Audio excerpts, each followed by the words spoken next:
बल्कि साडा तमाम कौम का मुतालबा है कि जेड़े शरपसंद अनासर ने उन्होंने कटहरे में लिया जाए। कभी पाकिस्तान ते खुदा ना करे कभी बुरा वक्त आए तो तुहानू मसीही जेडे ने नौजवान सब तो अगे नज़र आएंगे। असीं इहदी सलामती लई हमेशा मस्जिद मेरी तू क्यों ढावे मैं क्यों तोड़ा मंदिर के जलाली बाबरकत और पवित्र नाम में आपकी सलामती हो।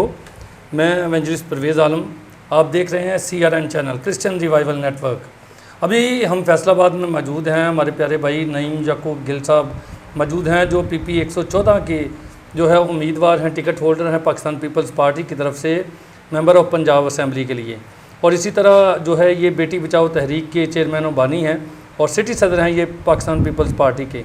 इनसे बात करेंगे आया जो सानहा जड़ावाला पेश आया है, क्या इनके नज़रियात जो हैं उसके बारे में। मेरा सवाल आपसे ये है, आपके शहर फैसलाबाद में जड़ावाला में ये वाक़या पेश आया, अब सारी दुनिया जानती है कि 26 चर्चों को जो है वो नजर आतिश किया गया है। इसके अलावा जो है वो सैकड़ों घरों को जो जला दिया गया है। इसके साथ साथ जो है वो हज़ारों बाइबल्स को भी जो है वो उसकी बेहुरमती की गई है, जलाया गया है।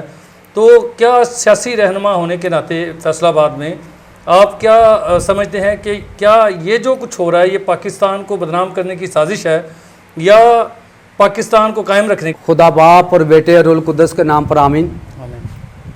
बहुत शुक्रिया जनाब परवेज़ आलम साहब।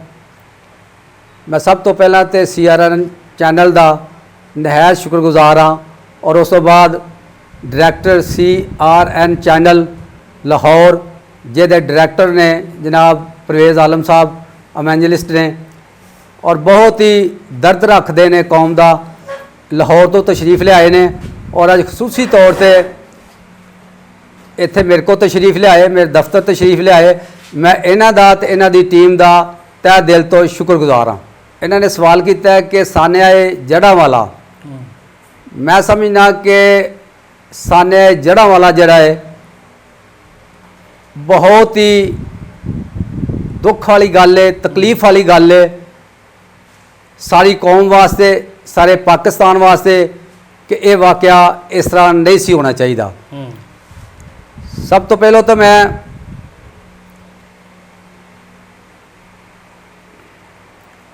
थोड़ा सा कट लेना, सब तो पहले तो मैं मजम्मत करना वा अपनी जमात वालों पाकिस्तान। सब तो पहले तो मैं अपनी जमात पाकिस्तान पीपल्स पार्टी वालों बेटी बचाओ तहरीक दे तमाम तहरीकी साथियों वालों इस वाक़े की पुरजोर मजम्मत करना वा, क्योंकि ये वाक़या जिहड़ा होया वे ये सारी कौम वास्ते दुख ते दर्द की तकलीफ दे गल हुई है।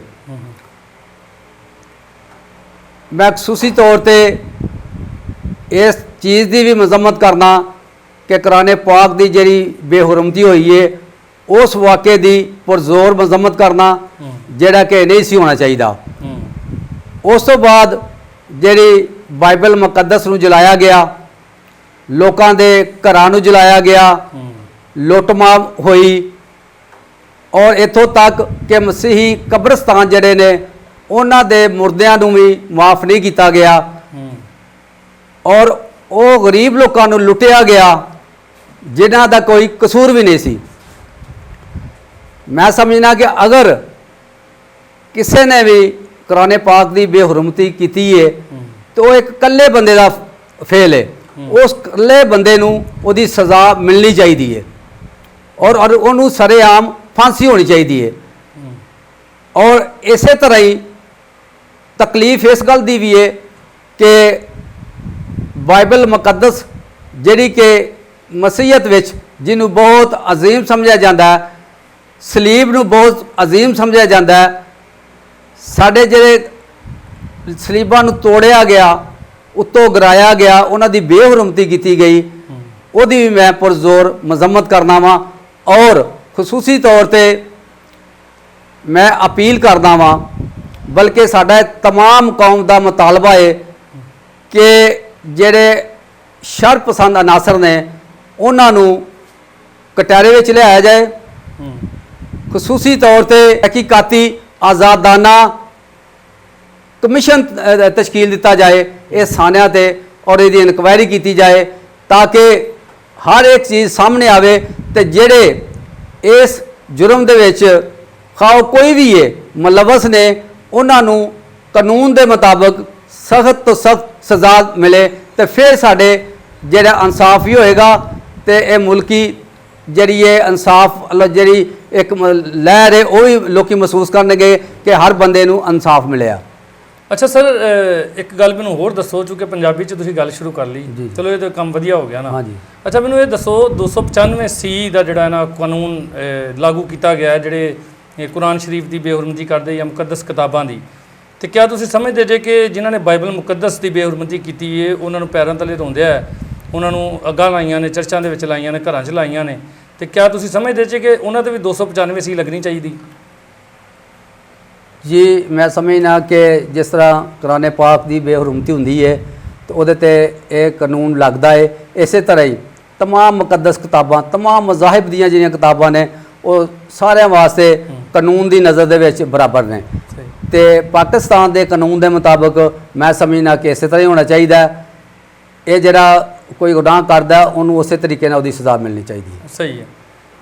ਨਹੀਂ ਭਾਈ, ਤੁਹਾਡੇ ਨਾਲ ਆਖਰੀ ਸਵਾਲ ਮੇਰਾ ਇਹ ਵੇ ਕਿ ਇਸ ਕੌਮ ਨੂੰ, ਖਾਸ ਤੌਰ ਤੇ ਪਾਕਿਸਤਾਨੀ ਕੌਮ ਨੂੰ ਤੁਸੀਂ ਕੀ ਮੈਸੇਜ ਦੇਣਾ ਚਾਹੋਗੇ? ਕਿਆ ਇਸ ਤਰ੍ਹਾਂ ਦੇ ਐਕਟਸ ਜਿਹੜੇ ਨੇ, ਇਸ ਤਰ੍ਹਾਂ ਦੇ ਕੰਮ ਜਿਹੜੇ ਨੇ, ਚਰਚਾਂ ਨੂੰ ਜਲਾ ਦੇਣਾ, ਬਸਤੀਆਂ ਨੂੰ ਜਲਾ ਦੇਣਾ, ਮਜ਼ਹਬ ਦੇ ਨਾਂ 'ਤੇ ਕਤਲੋ ਗਾਰਤ ਕਰ ਦੇਣਾ, ਕਿਆ ਇਹ ਸਾਡੇ ਮੁਲਕ ਦੀ ਇਹ ਸ਼ੋਹਰਤ ਵਧਾਉਂਦਾ ਹੈ ਜਾਂ ਇਹਦੀ ਸ਼ੋਹਰਤ 'ਚ ਕਮੀ ਕਰਦਾ? ਕੀ ਮਤਲਬ ਤੁਹਾਡਾ ਕੀ ਖਿਆਲ ਹੈ? ਵੈਸੇ ਪ੍ਰਵੇਸ਼ ਸਾਹਿਬ, ਮੈਂ ਸਮਝਣਾ ਕਿ ਇਸ ਤਰ੍ਹਾਂ ਦੇ ਵਾਕਿਆਤ ਜਿਹੜੇ ਨੇ ਉਹ ਸਾਡੇ ਮੁਲਕ ਵਾਸਤੇ ਬਦਨਾਮੀ ਦਾ ਬਾਇਸ ਬਣਦੇ ਨੇ। ਇੰਟਰਨੈਸ਼ਨਲ ਸਤ੍ਹਾ ਤੇ ਪਾਕਿਸਤਾਨ ਦੀ ਬਦਨਾਮੀ ਹੁੰਦੀ ਹੈ, ਪਾਕਿਸਤਾਨ ਕਮਜ਼ੋਰ ਹੁੰਦਾ ਹੈ ਤੇ ਮੈਂ ਸਮਝਣਾ ਕਿ ਇਸ ਤਰ੍ਹਾਂ ਦੇ ਵਾਕਿਆਤ ਨਹੀਂ ਹੋਣੇ ਚਾਹੀਦੇ। ਔਰ ਅਗਰ ਇਸ ਤਰ੍ਹਾਂ ਦਾ ਕੋਈ ਵਾਕਿਆ ਹੁੰਦਾ ਵੀ ਹੈ ਤੇ ਉਹਨੂੰ ਬਹਿ ਕੇ ਮੁਸਲਿਮ ਕ੍ਰਿਸਚਨ ਜਿਹੜੇ ਬੜੇ ਧੜੇ ਬਣੇ ਨੇ, ਕਮੇਟੀਆਂ ਬਣੀਆਂ ਨੇ, ਉਹਨਾਂ ਨੂੰ ਬਹਿ ਕੇ ਸਾਲਵ ਕਰਨਾ ਚਾਹੀਦਾ ਤਾਂ ਕਿ ਸਾਡੇ ਮੁਲਕ ਦੀ ਬਦਨਾਮੀ ਨਾ ਹੋਏ। ਤੇ ਅਗਰ ਕੋਈ ਇਹ ਜੁਰਮ ਕਰਦਾ, ਸ਼ਰ ਅਨਾਸਰ ਪਸੰਦ ਲੋਕੀ ਜਿਹੜੇ ਨੇ ਉਹਨਾਂ ਨੂੰ ਉਸ ਗ੍ਰਿਫਤ ਵਿੱਚ ਲਿਆਉਣਾ ਚਾਹੀਦਾ। ਤੇ ਮੈਂ ਸਮਝਣਾ ਕਿ ਆਖਰ ਦੇ ਵਿੱਚ ਮੈਂ ਇੱਕ ਇਹ ਗੱਲ ਕਰਨਾ ਚਾਹੁੰਦਾ ਕਿ ਪਾਕਿਸਤਾਨ ਜਿਹੜਾ ਇਹ ਸਾਡੇ ਸਾਰਿਆਂ ਦਾ, ਇਹਦੇ ਵਿੱਚ ਅਮਨ ਹੋਣਾ ਚਾਹੀਦਾ। ਇਹਦੇ ਵਿੱਚ तमाम ਮਜ਼ਾਹਿਬ ਦੇ ਲੋਕ ਰਹਿੰਦੇ ਨੇ ਔਰ ਸਦੀਆਂ ਤੋਂ ਰਹਿ ਰਹੇ ਨੇ ਜਦੋਂ ਦਾ ਪਾਕਿਸਤਾਨ ਬਣਿਆ, ਤੇ ਇੱਥੇ ਅਮਨ ਸੁਲ੍ਹਾ ਸਲਾਮਤੀ ਹੋਣੀ ਚਾਹੀਦੀ ਹੈ, ਜਿਹੜਾ ਕਿ ਖੁਦਾਵੰਦ ਯਿਸੂ ਮਸੀਹ ਦਾ ਵੀ ਇਹ ਪੈਗਾਮ ਹੈ ਸਾਰਿਆਂ ਵਾਸਤੇ ਕਿ ਇਹ ਸਾਡਾ ਖਿੱਤਾ ਜਿਹੜਾ ਅਮਨ ਸੁਲ੍ਹਾ ਸਲਾਮਤੀ ਦਾ ਖਿੱਤਾ ਹੈ। ਤੇ ਇਹਦੇ ਵਾਸਤੇ ਹੀ ਇੱਕ ਅਮਨ ਵਾਸਤੇ ਦੋ ਚਾਰ ਸ਼ੇਰ ਨੇ ਜਿਹੜੇ ਮੈਂ ਤੁਹਾਡੀ ਨਜ਼ਰ ਕਰਨਾ ਚਾਹੁੰਦਾ ਵਾਂ। ਇੱਕ ਅਮਨ ਦਾ ਪੈਗਾਮ ਜਿਹੜਾ ਮੈਂ ਤੁਹਾਡੀ ਨਜ਼ਰ ਕਰਨਾ ਚਾਹ ਰਿਹਾ ਵਾਂ। ਮਸਜਿਦ ਮੇਰੀ ਤੂੰ ਕਿਉਂ ਢਾਵੇਂ, ਵਾਹ, ਮਸਜਿਦ ਮੇਰੀ ਤੂੰ ਕਿਉਂ ਢਾਵੇਂ, ਮੈਂ ਕਿਉਂ ਤੋੜਾਂ ਮੰਦਰ ਨੂੰ, ਵਾਹ ਵਾਹ, ਮਸਜਿਦ ਮੇਰੀ ਤੂੰ ਕਿਉਂ ਢਾਵੇਂ, ਮੈਂ ਕਿਉਂ ਤੋੜਾਂ ਮੰਦਰ ਨੂੰ, ਆ ਜਾ ਦੋਵੇਂ ਰਲ ਕੇ ਪੜੀਏ ਇੱਕ ਦੂਜੇ ਦੇ ਅੰਦਰ ਨੂੰ, ਵਾਹ, ਬਹੁਤ ਅੱਛੇ, ਆ ਜਾ ਦੋਵੇਂ ਰਲ ਕੇ ਪੜੀਏ ਇੱਕ ਦੂਜੇ ਦੇ ਅੰਦਰ ਨੂੰ, ਤੇ ਸਦੀਆਂ ਵਾਂਗੂ ਅੱਜ ਵੀ ਕੁਝ ਨਹੀਂ ਜਾਂਦਾ ਮਸਜਿਦ ਮੰਦਰ ਦਾ, ਤੇ ਸਦੀਆਂ ਵਾਂਗੂ ਕੁਝ ਨਹੀਂ ਜਾਂਦਾ ਅੱਜ ਵੀ ਮਸਜਿਦ ਮੰਦਰ ਦਾ, ਲਹੂ ਤੇ ਤੇਰਾ ਮੇਰਾ ਲੱਗਣਾ ਤੇਰੇ ਮੇਰੇ ਖੰਜਰ ਨੂੰ, ਲਹੂ ਤੇ ਤੇਰਾ ਮੇਰਾ ਲੱਗਣਾ ਤੇਰੇ ਮੇਰੇ ਖੰਜਰ ਨੂੰ, ਤੇ ਰੱਬ ਕਰੇ ਤੂੰ ਮੰਦਰ ਵਾਂਗੂ ਵੇਖੇ ਮੇਰੀ ਮਸਜਿਦ ਨੂੰ, ਵਾਹ, ਰੱਬ ਕਰੇ ਤੂੰ ਮੰਦਰ ਵਾਂਗੂ ਵੇਖੇ ਮੇਰੀ ਮਸਜਿਦ ਨੂੰ, ਰਾਮ ਕਰੇ ਮੈਂ ਮਸਜਿਦ ਵਾਂਗੂ ਵੇਖਾਂ ਤੇਰੇ ਮੰਦਰ ਨੂੰ। ਵਾਹ ਵਾਹ, ਬਹੁਤ ਦੁਬਾਰਾ ਅਰਜ਼ੇ, ਰੱਬ ਕਰੇ ਤੂੰ ਮੰਦਰ ਵਾਂਗੂ ਵੇਖੇ ਮੇਰੀ ਮਸਜਿਦ ਨੂੰ, ਰਾਮ ਕਰੇ ਮੈਂ ਮਸਜਿਦ ਵਾਂਗੂ ਵੇਖਾਂ ਤੇਰੇ ਮੰਦਰ ਨੂੰ। ਬਹੁਤ ਸ਼ੁਕਰੀਆ। ਜੀ ਨਾਜ਼ਰੀਨ, ਜਿਵੇਂ ਤੁਸੀਂ ਸੁਣਿਆ, ਨਈਮ ਸਾਹਿਬ ਨੇ ਬੜਾ ਸੋਹਣਾ ਕਲੋਜ਼ ਕੀਤਾ ਹੈ ਕਿ ਸਾਨੂੰ ਆਪਸ 'ਚ ਪਿਆਰ ਮੁਹੱਬਤ ਨਾਲ ਰਹਿਣਾ ਚਾਹੀਦਾ ਹੈ, ਭਾਵੇਂ ਅਸੀਂ ਕ੍ਰਿਸਚਨ ਹਾਂ, ਮੁਸਲਮਾਨ ਹਾਂ, ਭਾਵੇਂ ਅਸੀਂ ਹਿੰਦੂ ਹਾਂ ਜਾਂ ਸਿੱਖ ਹਾਂ। ਜਿਸ ਤਰ੍ਹਾਂ ਸਾਰੀ ਦੁਨੀਆ ਦੇ ਵਿੱਚ ਮੁਖਤਲਿਫ ਮਜ਼ਾਹਬ ਦੇ ਲੋਕ ਬਹਿੰਦੇ ਨੇ, ਇਕੱਠੇ ਬਹਿੰਦੇ ਨੇ, ਇਕੱਠੇ ਖਾਂਦੇ ਨੇ। ਔਰ ਮੇਰਾ ਕੁਝ ਮੁਲਕਾਂ 'ਚ ਜਾਣਾ ਵੀ ਹੋਇਆ, ਮੈਂ ਵੇਖਿਆ ਮੁਸਲਮਾਨ ਮੁਲਕਾਂ ਦੇ ਵਿੱਚ ਵੀ ਤੇ ਉੱਥੇ ਮੈਂ ਵੇਖਿਆ ਕਿ ਇੱਕ ਨਾਲ ਹੀ ਮਸਜਿਦ ਬਣੀ ਹੈ, ਨਾਲ ਹੀ ਚਰਚ ਬਣਿਆ, ਨਾਲ ਹੀ ਗੁਰਦੁਆਰਾ ਬਣਿਆ ਤੇ ਸਾਰੇ ਆਪਸ 'ਚ ਕੀ ਕਰ ਰਹੇ ਨੇ, ਆਪਣੀ ਆਪਣੀ ਇਬਾਦਤ ਕਰ ਰਹੇ ਨੇ, ਆਪਣਾ ਆਪਣਾ ਕੰਮ ਕਰ ਰਹੇ ਨੇ, ਕਿਸੇ ਨੂੰ ਕੋਈ ਇਸ਼ੂ ਨਹੀਂ। ਇਸੇ ਤਰ੍ਹਾਂ ਅਸੀਂ ਚਾਹੁੰਦੇ ਹਾਂ ਕਿ ਮੁਲਕੇ ਪਾਕਿਸਤਾਨ 'ਚ ਵੀ ਇਸ ਤਰ੍ਹਾਂ ਦਾ ਨਿਜ਼ਾਮ ਬਣੇ, ਹਰ ਬੰਦੇ ਦਾ ਆਪਣਾ ਇੱਕ ਦੀਨ ਹੈ, ਆਪਣਾ ਇੱਕ ਈਮਾਨ ਹੈ ਤੇ ਹਰ ਇੱਕ ਨੂੰ ਸਾਨੂੰ ਉਹਦੀ ਇੱਜ਼ਤ, ਉਹਦੀ ਰਿਸਪੈਕਟ ਜਿਹੜੀ ਉਹ ਦਿਲ ਨਾਲ ਕਰਨੀ ਚਾਹੀਦੀ ਹੈ। ਇਹੀ ਕਹਾਂਗਾ ਉਹਨਾਂ तमाम ਅਨਾਸਰ ਨੂੰ ਜਿਹੜੇ ਇਹ ਚਾਹੁੰਦੇ ਨੇ ਕਿ ਸਾਡਾ ਮੁਲਕ ਪਾਕਿਸਤਾਨ ਜਿਹੜਾ ਸਾਡਾ ਪਿਆਰਾ ਮੁਲਕ ਹੈ, ਜਿਹੜਾ ਕੁਰਬਾਨੀਆਂ ਨਾਲ, ਜਿਨ੍ਹਾਂ 'ਚ ਨਾ ਸਿਰਫ ਮੁਸਲਮਾਨਾਂ ਸਾਡੇ ਭਰਾਵਾਂ ਨੇ ਕੁਰਬਾਨੀਆਂ ਦਿੱਤੀਆਂ ਬਲਕਿ ਸਾਡੇ ਮਸੀਹਾਂ ਨੇ ਆਪਣੇ ਜਾਨ ਦੇ ਨਜ਼ਰਾਨੇ ਪੇਸ਼ ਕੀਤੇ। ਉਹਨਾਂ 'ਚ ਤੁਸੀਂ ਪਾਕ ਆਰਮੀ ਵੇਖ ਲਓ, ਤੁਸੀਂ ਬਹਿਰੀਆ ਵੇਖ ਲਓ, ਸਾਡੇ ਅਫਸਰਾਨ ਨੇ ਜਿਹੜੇ ਮਸੀਹੀ ਅਫਸਰਾਨ ਸਨ। ਉਸ ਤੋਂ ਬਾਅਦ ਐਜੂਕੇਸ਼ਨ ਦਾ ਨਿਜ਼ਾਮ ਵੇਖ ਲਓ, ਸਾਡੇ ਮਸੀਹਾਂ ਨੇ ਐਜੂਕੇਸ਼ਨ ਦੇ ਵਿੱਚ ਆਪਣਾ ਕਿਰਦਾਰ ਅਦਾ ਕੀਤਾ, ਠੀਕ ਹੈ, ਦਫਾ ਦੇ ਵਿੱਚ ਆਪਣਾ ਕਿਰਦਾਰ ਅਦਾ ਕੀਤਾ ਔਰ ਇਸ ਮੁਲਕ ਦੀ ਸਲਾਮਤੀ ਲਈ ਆਪਣੀਆਂ ਜਾਨਾਂ ਕੁਰਬਾਨ ਕੀਤੀਆਂ ਤੇ ਅਸੀਂ ਸਾਰੇ ਇਸ ਮੁਲਕ ਦੇ ਵਾਸੀ ਹਾਂ। ਔਰ ਮੈਂ ਤੁਹਾਨੂੰ ਇਹ ਵੀ ਗੱਲ ਇਸ ਮੈਸੇਜ ਦੇ ਜਿਹੜਾ ਇਸ ਛੋਟੇ ਜਿਹੇ ਪ੍ਰੋਗਰਾਮ ਦੇ ਵਸਾਤਤ ਨਾਲ ਕਰਨਾ ਚਾਹੁੰਦਾ ਕਿ ਜਦੋਂ ਕਦੀ ਪਾਕਿਸਤਾਨ ਤੇ ਖੁਦਾ ਨਾ ਕਰੇ ਕਦੀ ਬੁਰਾ ਵਕਤ ਆਏ ਤੇ ਤੁਹਾਨੂੰ ਮਸੀਹੀ ਜਿਹੜੇ ਨੇ ਨੌਜਵਾਨ ਸਭ ਤੋਂ ਅੱਗੇ ਨਜ਼ਰ ਆਣਗੇ। ਅਸੀਂ ਇਹਦੀ ਸਲਾਮਤੀ ਲਈ ਹਮੇਸ਼ਾ ਖੜੇ ਹਾਂ ਔਰ ਇਹਦੀ ਦੁਆ ਵੀ ਕਰਦੇ ਹਾਂ। God bless you. ਪਾਕਿਸਤਾਨ ਜ਼ਿੰਦਾਬਾਦ।